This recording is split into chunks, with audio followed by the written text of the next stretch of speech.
तुकोबराय हयात असताना कोणी त्यांना बाबा नव्हतं म्हणत. तुकोबराय हयात असताना त्यांना कोणी शास्त्री नव्हतं म्हणत. तुकोबराय हयात असताना त्यांना कोणी स्वामीजी नव्हतं म्हणत. तुकोबराय हयात असताना लोक तुकोबरायला तुकोबा शावकार म्हणायचे महाराज. आणि व्यवहाराचा नेम आहे, भिकाऱ्याला लोक शावकार म्हणत नाही, ज्याच्याकडे पैसा आहे त्याला लोक शावकार म्हणतात.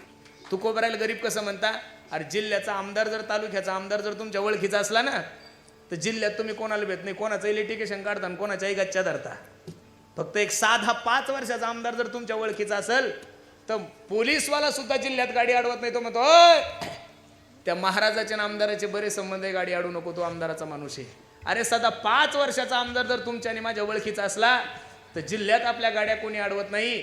बसणारे मायबाप, या महाराष्ट्राचे, हिंदवी स्वराज्याचे संस्थापक, ज्या राजा पुढे आदिलशाही मुघलशाही थर थर थर थर थर थर कापत होती, तो छत्रपती शिवाजी महाराज तुकोबरायच्या कीर्तनाला जाऊन बसत होते. कसं काय तुकोबरायला गरीब म्हणणार आहे तुम्ही? अजिबात नाही. तुकोबरायसारखे श्रीमंत महात्मा, तुकोबरायसारखा वैराग्यवान व्यक्ती या विश्वाच्या पाठीवर कोणी जन्माला येणार नाहीये.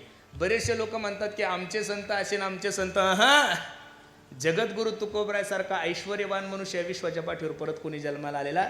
350 एकर जमीन होती तुकोबरायकडे. 12 गावची जहागिरी होती. सोनं नाणं हिरे माणिक मोती नौकर चाकर सगळं काही होतं.